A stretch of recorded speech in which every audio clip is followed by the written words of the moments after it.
menika Nyidam Sari ingkang kesakaken.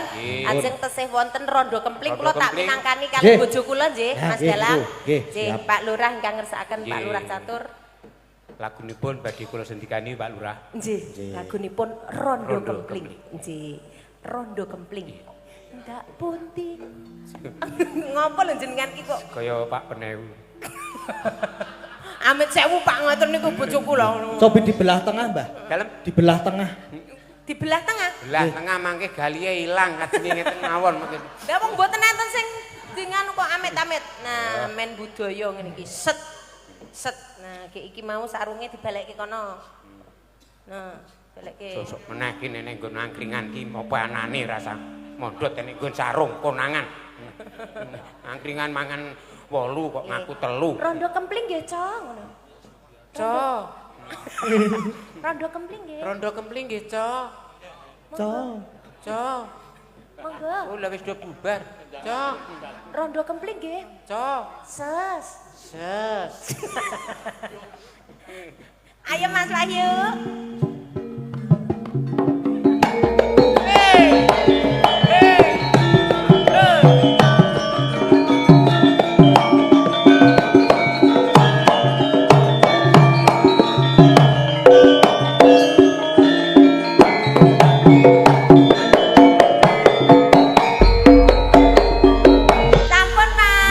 Rondo kempling, garapane jos. Rondo ki nek diragati yo polahe ngene iki. Lah iki kan manut musik zaman sekarang. Iya. Itu bilang tandung. Iki bencana bapak. Badhe dina asik sogok ala keri. Sogok ala keri. Ngono kudu manut cah saiki. Iya manut delok kekuatan. Niku tenan wong awake dhewe iki sing nyan wiyaga kok. Iya. Musike kepiye ya kudu manut. Iya nih ya. Iya kok ora ikhlas. Delok barang ngene-ngene iki wiron ku awing ora. Joget liyane wae aku yang. Kepiye? Sogok kene iki awing. Aku terus ora keri aku. Sampun, Mas Dalang. Sampun Mas Sing Dalang. awing-awing sampun. Sampun. Rondo kempling kok awing-awing nindikane dawuh Pak Lurah sampun. Nggih, rondo kemplingipun sampun. Sampun nggih Pak. Nggih, matur nuwun. Nggih, Nggih niki niku wau Pak. tesih enten imbang ana katresnanku. Nggih. Pemanikmu. Nggih. Lewung. Nggih. Bajing loncat. Nggih. Baut loncat. Waduh. Meloncat dari keadaan yang menjebak. Nah. Baut bajing. Bajing loncat lho, Pak. Iya. Nggih dadi baut loncat. Ingkang pundi rumiyin Kang Putih rumiyin Pak, Mas. Napa riyen iki? Memanik. Memanik napa lewung? Lewung. Lewung. Nggih, lewung riyen. Mboten napa-napa. Lewung. Nggih, Lewung. Lewung, nggih. Yang mempesona nek Nggih, Pak, lewung kuwi matur biasa. Dereke Pak Lurah pun aja Nggih, dereke, Pak. Matur Sehat selalu nggih, Pak. Sehat selalu berkah Alhamdulillah. barokah. Pinanggi. Pak Penewu Juni. sehat selalu jadi mawon. Amin, Bapak sehat, Lurah sehat. sedaya kemawon. Nggih. Lewung Nggih. yang nembang yang mempesona. Oh. Yang merasa mempesona dipersilakan untuk naik di atas panggung. Pak Penewu nderekaken sembah nuwun, sehat selalu Pak, sukses selalu. Niki kebanggaan kita semua. Nggih. Pak, moga-moga nggih nderekaken siap dan ya nggih. Nggih, moga nggih kula halal bihalal rumiyin. Monggo. Among tamu. Ibuku sayang. Penyanyi.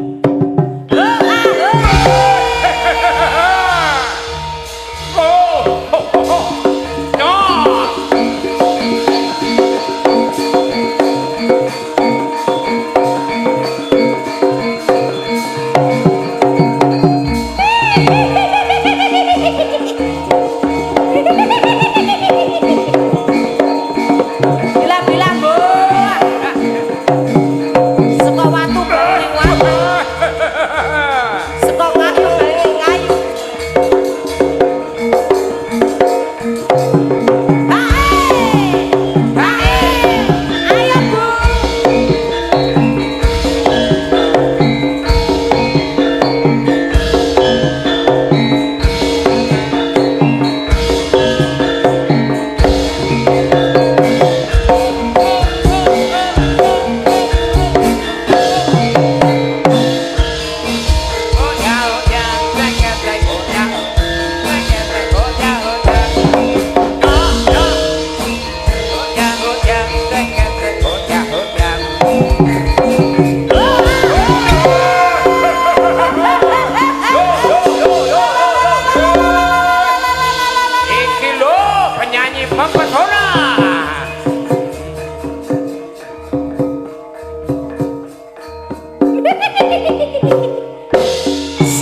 Awas.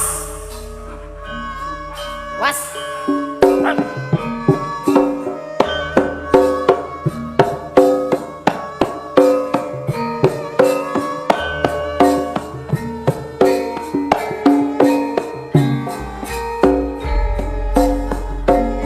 Ora gila nih, ora kok.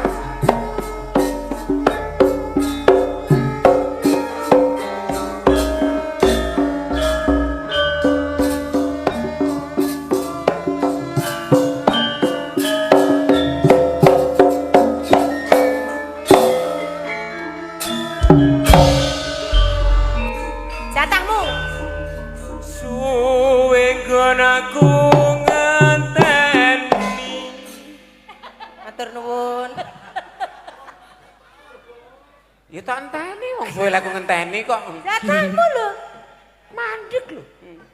Liwunge liwung.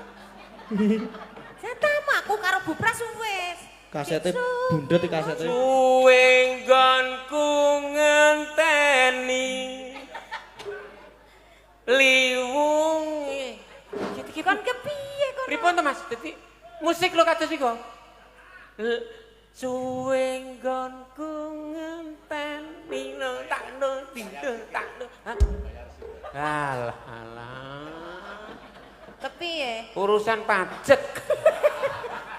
Pokoke sik ya an. Nah, tase iki lho. Ya wis dapal karo watakku. Wis saiki gandul Ultraman tase. Ya apa-apa ki jenenge. Ketoke wingi iki Hello Kitty ya tase. Ya sakniki pun ganti Spiderman. Nah, 28. Kepiye nek didomong-mong 5.000 ki? Lah ora apa-apa 1000 acara rondap. Nyone yu nyoyu, gamak nanti ngongsokne karo. Oh, aman, aman. Aman, aman. Aman. Apa? Yo. Suwe nggonku ngenteni. Ngingkong atiku antuk jami.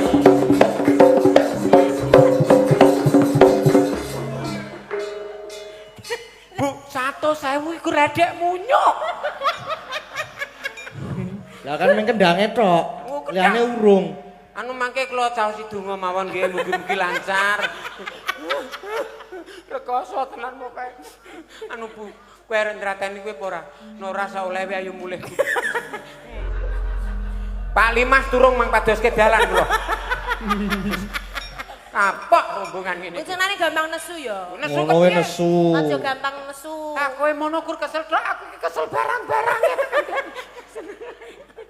Monggo Bu Pras. Jenengan Bu ingkang mempesona Bu, monggo Bu. Nah, Kang Sinden mempesona. Nah, Sabdo. an ajeng suwe napa mboten monggo pun kula persilahke. Pun kula pun mboten betah kula nek suwe pun. Nggih. Nek tuwa ki ya sedelo wae. Oh nggih, sing penting Kesuwen. alah sing penting kerep. Sedelo ning kerep. Kerepen ya pedes. Iya iya lho jamamen ya. Bu. Ki rombongan tuwa-tuwa ki malah kaya rono kae. Maksude ki bola-bali nyambel bawang lho. Oh ya, dadi ning paling ngadeg. Ora ngono no. Lah napa? Ana wong diselametke kok malah ra dijegur. Rasa selamat. Perangane ciri khas penyanyi mempesona ki blak-blakan. Ngopo Mas Gadin? Bu Pras. Piye? Ses. Ses. Monggo Bu. Suwengganku. Sabdo Bu, sabdo. Oh ya. Oh, melakno sok ampun kepedesen to Bu dadine yo. Ayo kesuwen kuwi mau. Oh iya bener bener. Bu Pras semangatnya luar biasa. Semangat. Pripun Bu? Semangat tuh jenengan wis coba ambekanmu, Mbak. Lho, ambekane wis ngaring-ngaring. Lah isih bersuara be alhamdulillah. Kok nek wis ora nyuwara bahaya malah ora kena nggih Bu nggih. Ora. Ora to, Mbak. Jan pol iki kok. Rada ngalih, ndak kepedesen kok. Monggo, Bu. Suwen pedes iki.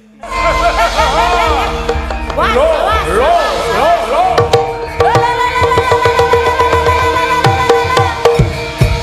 Sabu. Sampun. Matur nuwun Bu Pras. Pun Bu mboten. Ngono wae. Nggih. Lah arep kepiye? Ya manut karo tak piyekke. Wah. Aduh, lah iki engko ndak Ki wis pasrah iki. Berat. Padahal mau jare wis Ya wis kepedesan. nek ngono wae. Wis ya. Ya, Walah, Tenan? kowe Tenan? ora pangerten kowe iki ya. yo Waduh. nek wis rono ya wis berarti. Ya kene wah jan. Oh. Apa? Duit. Kok dadak tekon. Wis kok lagi nyang-nyangan. Nggih. Kudune kan mau yo. Rasa dihitung karo Rasa, wong tuwa. rasa. Nah, kok meng tisu kok nggo ngelap janu. Ya, nuwun nggih Mas Gading. Nggih, sami-sami. Bagus. Langsung halus ya. Wah. Basan dikeki tak alus. Wah, bar dong ngombe obat. Mau duit bareng di paringi Mas Gading. Matur nuwun nggih Mas Gading. Matur nuwun nggih Mas Gading. Duit. Duit. Duit. Oh duit. DUIT duit. Matur nuwun sepun paring duit. Duit, Tak terus nggih. Paring Duit. duit. Matur Duit. nuwun. Gak. Urung cair. Ini. Duit. Gaspol danga. Di gaspol. Menyunin tutup. Raharapan. Ajer. Mas Gading menapa malih? Menapa malih, Mas Gading? Kang Nggih. dereng. Nggih, niku wau saking Pak sinten menika? Pak mriki Pak Kisut sampun kali Pak Wardoyo pun dipinangkani lewungipun. Niku wau pun Nggih, sah. Pak Nggih, Kisut nggih. kalian Pak Wardoyo matur nuwun. Nggih. Imbang ana katresnanku. Oh. Nggih. Yo. Kagem penutup. Bendina mong ngalamun ngono. Jroning hati. Kuwi nadane udu kuwi. Aku Biasane Mbak Orisa sing pinter. Nggih, anu, imbang ana katresnanku. Sinten ingkang Mbak Orisa Oh nggih. Ya monggo. kali Mbak Endah. Yo, kok sing nimbangi Orisa sing bayari kowe. Ada Imbang kaca. ono. Ya monggo Mbak Ori. Mbak Ori, Sah. siap. Oh ya.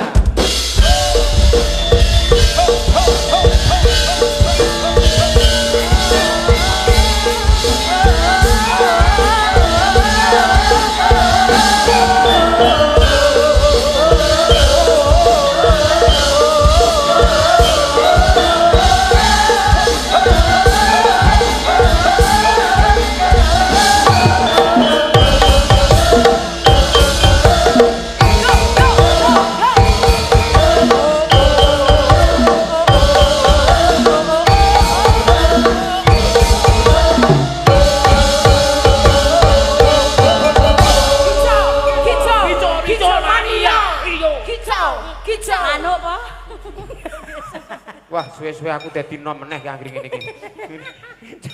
Mas Dalang, Nggih, sampun menika kekalih. Wah, nggih. Ya, monggo sampun coban. minangkani request saking Mbak Linda Singapura. Halo, yang dari Singapura. Singapura. Kang dikersake Mbak Ayu Mas. Lah pripun? Mbak Trio, Mbak trio. Ayu. Napa-napa? Kenapa-napa? Oh, mboten napa-napa. Nggih. Ayu Mbak Orisa. Ayu mungkin spesial bajing loncat. Oh, Oke. nggih. Nggih, monggo. Mangga Mas. Pun bawani rumiyin menapa langsung? Langsung mawon. Oh, nggih. Monggo. Langsung ya Mas. Nggih. Oh, langsung Mbak Endah. Oke. Oh, siap. Sebentar. Oke, Mbah Baut nanti ditimbali bosnya Jakarta. Oh, siap. Siap. Oke. Untuk dibawa ke Monas ya. Ayo, Mbak. Oke, siap, Pak. Nggih, Nah, jenengan setai mriko. Kayu, Mbak. monggo. Matur nuwun. Nggih, Tak kira arep matur diprek aku. nuwun. Matur nuwun, nggih. Dawuh, Mas. Pripun, Pak? Oh iya. Nggih, juragan. Iya, iya. Jenengan Mas Mriko, Dalang mriko. sampean Ngapunten. nyuwun Nggih. Niko izin Oh, siap. bosnya dari nyuwun Jakarta. dipalilah. Nah, Ya. Nggih. bosnya Jakarta mau jenengan ki rono, amit-amit ki lho ngarepe Mas Kiswan amit. Amit-amit Mas ngono ki rono kayak Ngapunten nggih, Kis. Pak Kiswan, ngapunten Pak Kiswan. Iya. sesuk ora dijak meneh wayangan meneh. Diliwati wis pajek-pajek Iki yo dalang e. Penghasilan kurung karuan pajak. Amit Mas, pajek meneh iki an. Anu ngapunten, Mas, Her. Ya. Mas Heru, dah gentak. Lah gentak, Her. Dan kita her. Iya, anu Ada yang bisa saya hitung? Ya. Bisa bantu. Oh iya. Alhamdulillah. Wah, tenan iki. Apa Pak? Apa Pak? Sinom pari segreng, apa Pak? Parijoto. Parijoto, mijil kapruk, Ketoprak. Nah, tane 5.000 timbang ning edang-dangi. Portal ki 5.000 sama. Iki portal 5.000. Portale Pak Getut. Penunjuk jalan yang wisata 5.000. Nyambut gawe burung wis entek. Nah, niki sinom. Sinom. Oh, ngeten Pak, niki wekdalipun sampun ndungkap dalu. Mangke pun aturaken wonten ing goro-goro. Matur Niki terus kalian. pundi, Pak? Waduh. Kene. Wangge mboten napa?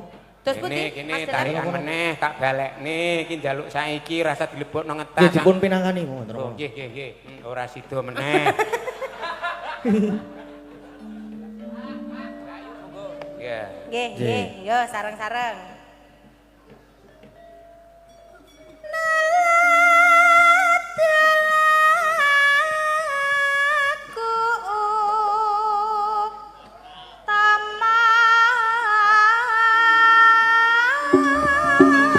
Nggih, sampun pun sendikani. Nyendikani dawuh Mas Dalang pun aturaken sinom menika. Nggih. Mugi dadoske remening penggalih Bapak Ibu warga masyarakat Beci ingkang mirsani sedaya mawon. Amin. Alhamdulillah.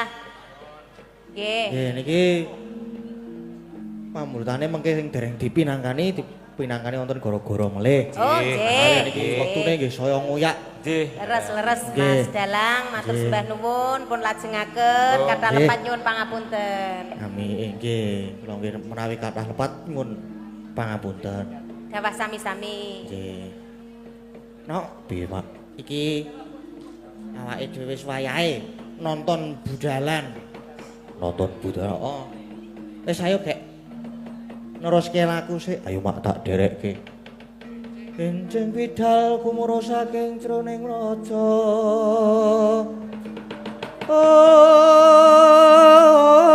Kung ingkang pala kuswa prabusananira dir surya wedalira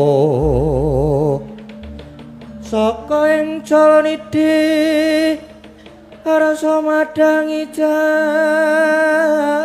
jagat mungo paning sabocaing ukir marababang sumerat kiring soroting surya mekolan gunung-gunung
Panenggih Pudita ingkang cinaripta kancanes tata rakit ing pertapan papaning pendhita linangkung kungasang angambar gondarum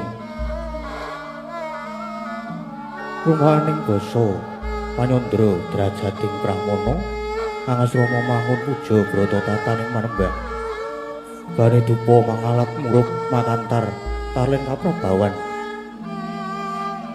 Leng mangestri ditising pamawas waskita tanduing pramana narawang wenganing rahsa saciptane amung anglingga murda kang kawasa saktine wis ngampil gaibing bathara rasa samar sumingkir kirana sumenar rabas saliring kang samar-samar marma kalis saking raswatir tirtawaning candraning pasuryanira sang Begawan Kesawa Sidi dinulagar gumelar sanggya para cantrik mangguyu janggan kananing raos muhung samya ngestu padha datang saling kayun ora ngempek eyong ya mung ngajab antuka sihing sang maha yogi kina kita kang aneng ngayun yun-yunan nglawan sang wiku konane Kusenopatining Sri Rama maroti perbawane plak putih memplak urune netraning mawa pangaribawa wadana tumungkul kulina matrapake trapsila lagian sarwa prasaja jar wis ngundangake jenenge Sang Hanuman marang miturut mring Sang Kesawa Sidi dinadaring saben hari riwus winulang saliring kawruh ruing rasa sangya kadang bayu Yuwana kang kaesti Hesti itu bondo dalah naga wera raseksa jajal reka naga ngahambira rarasing swasana arep buka wiwara padhang dangu anting wijling sabda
Sekar kadung kungas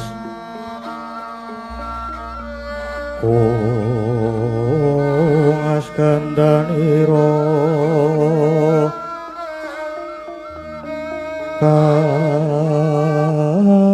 katiuping mandra tuanjuing ono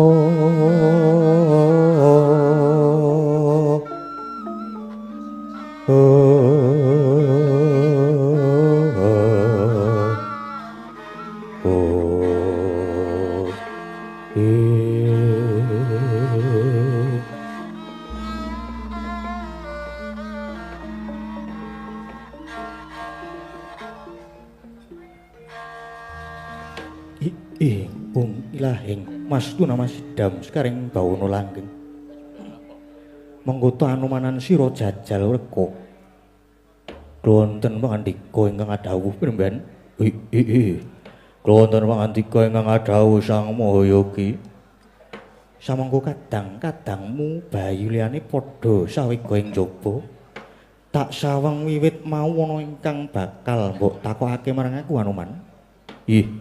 Kaluhuran dawuh paduka Sang Mahayogi anggen kula seba ing ngarsa jangandika Sang Maha Muni menika tanah sanes amung kepengin ngempeke katrimaing sugeng paduka Sang Minulung jagat namung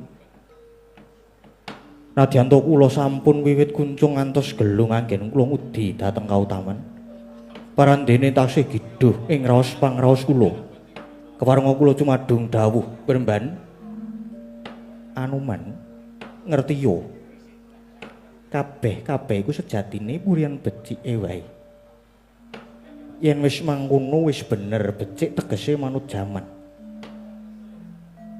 manut cara kang deneloni wong kang nggone kabecikan mesti rahayune mung sakjroning golongane dhewe becik tanah Jawa terkadang sarulan ala tumraping bangsa liya la becik kang kena dienggo ning endi-endiku becik kang kepiye mangkene Anoman yen kowe bisa mranata apa-apa ingkang murih utuh lan mundhak tulen murih kepenake angger wong iku aranang nglakoni kabecikan ingkang mesti tinampa ing sadengah bangsa ngendi bangsa ingkang isih ngarani ala marang laku mau kayane isih duwe salah dhewe durung nyandak marang becik kang sak temene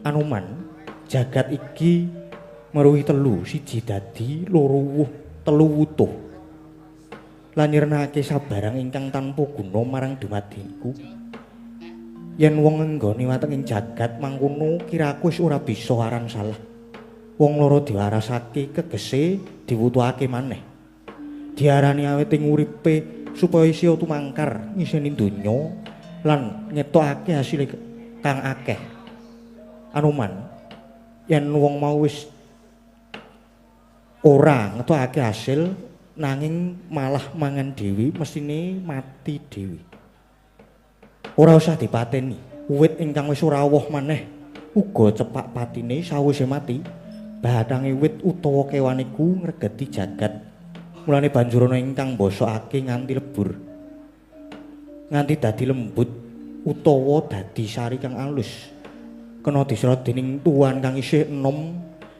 ing wasanane aluse bathang-bathang mau nguruni uripe tetuan lan kewan ing jaman samburine tegese rereget ingkang tanpa guna mau saiki bali dadi sari ingkang nguripi lan migunani meneh waduh Bremban ngaturaken gunging panuwun awit saking sesulang paduka Sang Mahayogi sak nepsu-nepsune wong meksa kudu murih becik lan wutuh akeh wae wong kang su saweneh mecah grabah ngrusak piranti ning omah mbuwangi barang ngakon minggat utawa nyebdake marang bojone lan liya-liyane iku kleru banget apa ora luwih prayoga wong nesu mau gawe omah gedhong nesune nesu anake banjur disekolahake kang dhuwur umpama aja ngajab lara utawa ngajab minggat malah pujinen supaya mariya bodhone dadi pinter aja dipicakake nanging konen sing awas aja kok kon mati nanging malah pujinen dawa umure supaya ketekan anggone mareni marang kesalahane Anoman anggepen pituduh ingkang meruhake salahmu banjur udinen iki kabeh mau meruhake marang luputmu cekake donya iki ademno becike sambarang lakon tampanen kelawan seneng minangka wulan yen mangkono mesti atimu tansah bungah marak nyadoh seka sengsara dawake umur lan gampang kesediamu Anuman. Anuman malumpat sampun prapteng witing naga sari mulat mangandhap katingal. Oh waduh Urban cuma pelong raos sing manah kula pindha sinaraming tirta windu padang trawangan raos kula sang Mremban kepareng kula tetep nderek wonten mriki nderek paduka sang Mahayogi. Iya mung wae kowe tak wenehi gaweyan ora suwe maneh bakal tumekaning mangsa kala uduning anugrahan pepakem aku turunmu. Mung wae mara titinen sapa baya manungsa ingkang sembada dadi wadhahing wahyu Anuman nanging kang pratitis nggonmu nuduhake mawas lamun to luput pandugamu yakti bakal ndeder karusakan. Inggih ngestake dawuh keparengan kula pamit madal pasilan kula. Inggih pun pamit madal pasilan Mremban.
Kapundi dawuh Paduka Risang Narpati Ngawangga pabekti kula mugi katur sinuwun. Ya Anuman dak tampa gawe bombong rasaku. Semanten ugi bekti kula katur Sang Mahawatih Harya Sengkuni. Sawe Man. Apae? Ana apae? Aku ki ndelik mergawati ya. Wis kono ah. Wes angel. Mekaten ugi Raden Dursasana. Ya, kelingan ro aku Man. Ih. Tak tompo Man. Anu men, kula dawuh. Ora pati nduga mana Lah kok dadi aku ketemu sliramu ning papan kene ana gawe apa kowe mapan ana ning gunung Kutha Runggu iki anu man. Ih. Mugi andadosna kawuningan bilih kula nyeswa dhateng Mendhita Anyar Katon. Inggih menika guru kula pepundhen kula Sang Panembahan Begawan Kesawa Sidi. Lho, yen ngono pawarta kang sumebar iki bener yen to ing tlatah kene ana pendhita tiban kang Angasrama. Ih, kaluhuran dawuh Paduka Sinur Prabu Suryatmaja. Wah, berarti beritane ora hoak.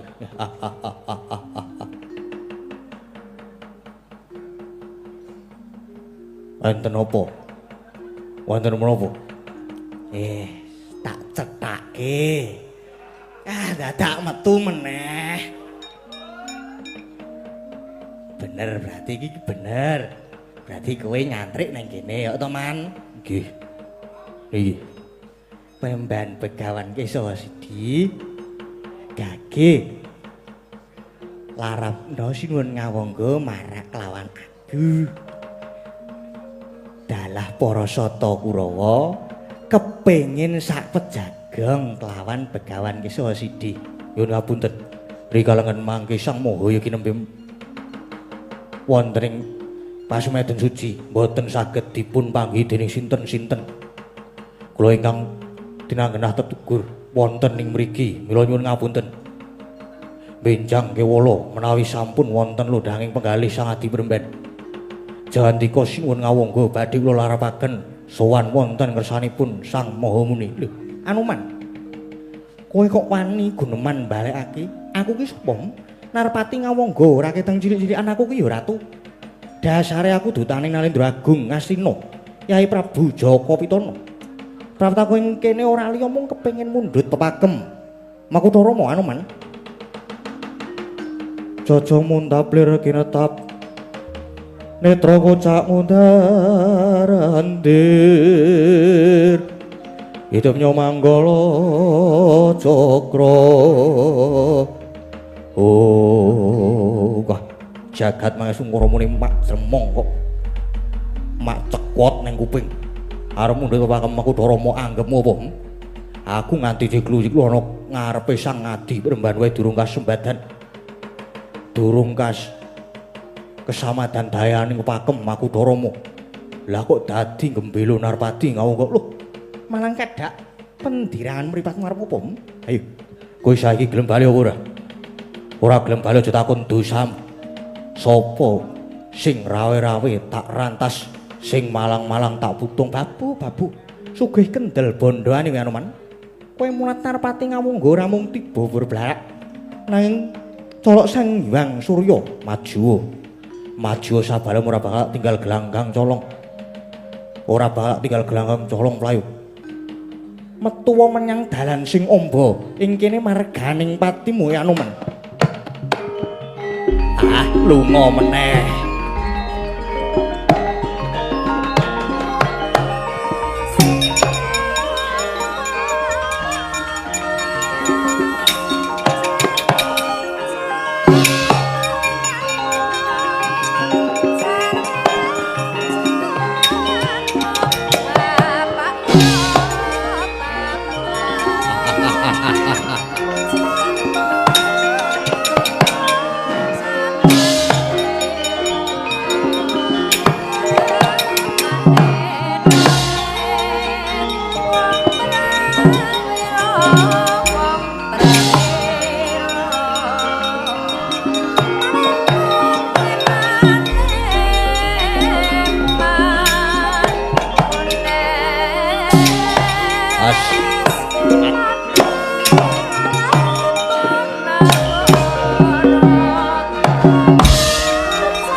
sial.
Edian, cadak rica-rica.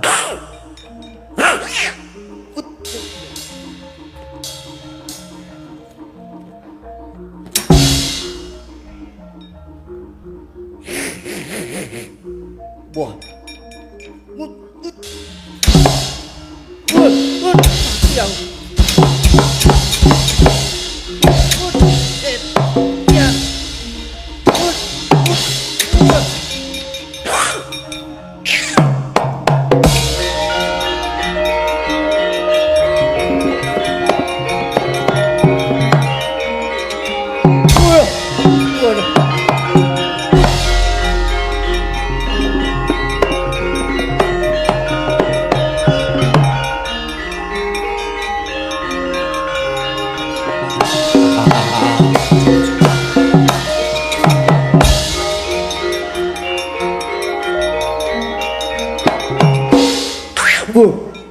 Wes mlayu ah.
Anoman, aja gembelo sirahmu.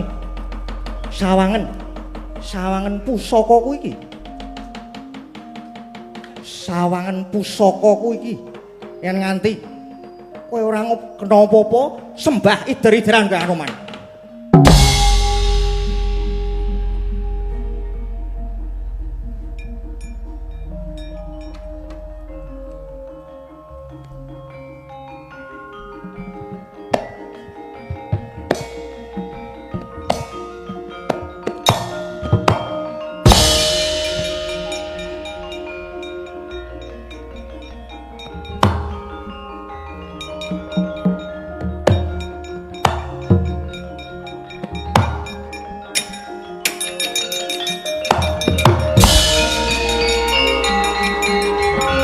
Narpati Basukarno, sawangan iki Narpati Basukarno.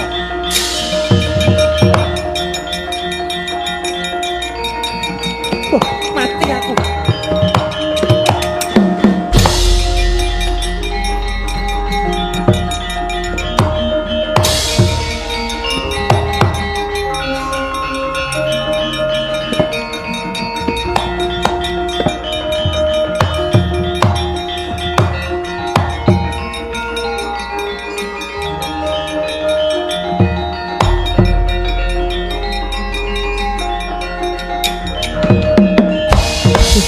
Dewa Betaraning jagat, Hyang Agung Paduka paringa pangayoman. Paman Sengkuni, katiwasan Paman Sengkuni. Lajeng ginanipun menapa anggen kula swita wonten negari Ngastina. Menapa ingkang saged kula jagaken malih Paman? Nggih.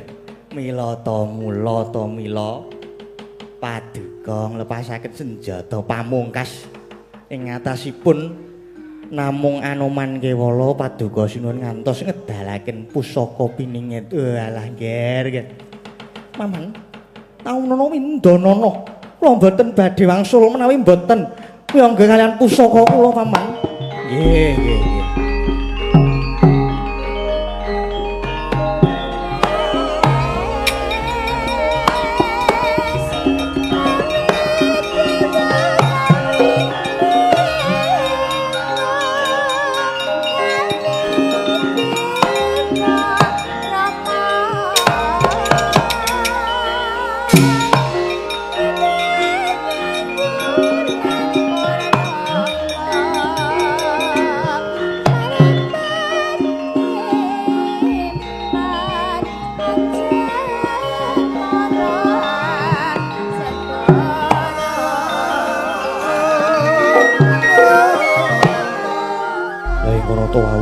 Trisno Banawalapati silih ungkih genti kalindih kula ingkang winandegan Narpati ngawangga Prabu Karna Basusena lumawan Sang Anoman lan Kadang Bayu. Nanging datan monggo puliya Trisno magut pupuh Narpati Karna Musti senjata pamungkas Kyai Kunta lumarep kaya kilat sakedheping tingal wis sinaut dening Sang Mayangkara. Direkta ndedel gayuh gegono gitu kembalian Narpati Karna Basusena kuwur bali wuring raos sineget dangkae dalan nono kawusa ingkang mapan ning puncake Ngaldaka Candramandik nek lamun ujang garing jagat salira Brahmana Agung.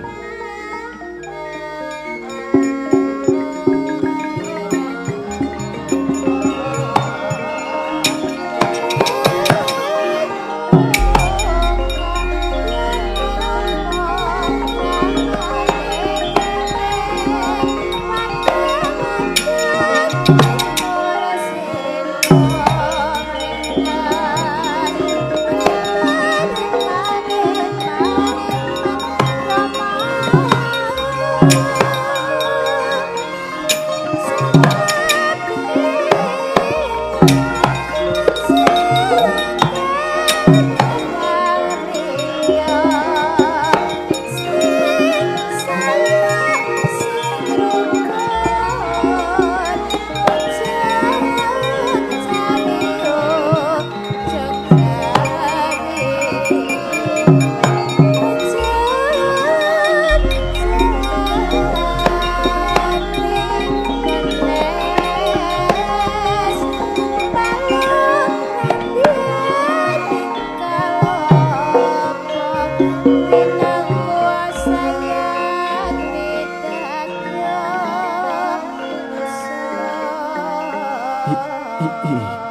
Ilahing Mas ku nama Sidam Sekaring Bawono Langgeng putrane si Bobong ngger anak wong Jentara bisa warna padha Basuki Raharja praptanira kulup aneng pertapan kene ngger inggih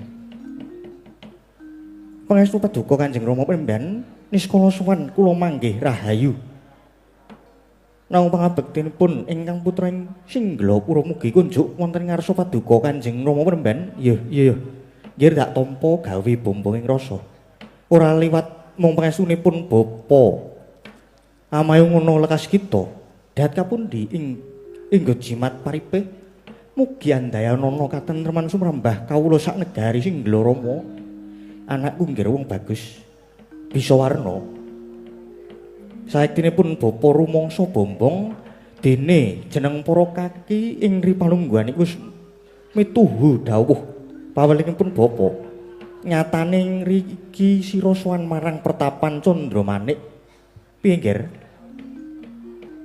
para kawulanira ing Singgapura sakpungkure si bapa ngasta songsong jejeg ing adil ing Singgala kaki aduh Rama Pemban estunipun kula sampun nindakaken sedaya dawuh piwucal paduka Kanjeng Rama inggih saged sagadu ing lampah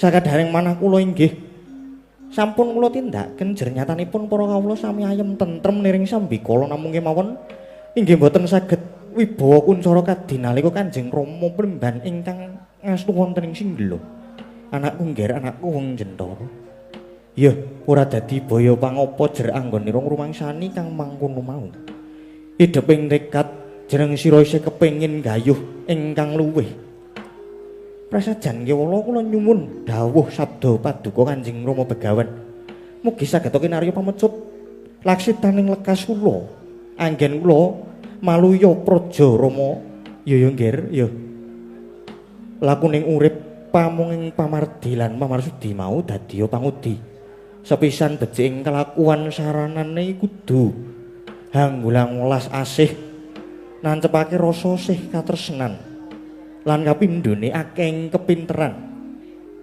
saranane kudu nglateni pisan pasinaon sarta ora isin tetakon katelune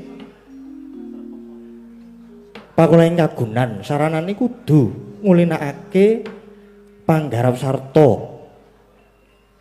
nengkarake panggautan kanthi gemi surti nastiti ngati-ati sarta tumungkul pamikire kaping 5 ngudi sing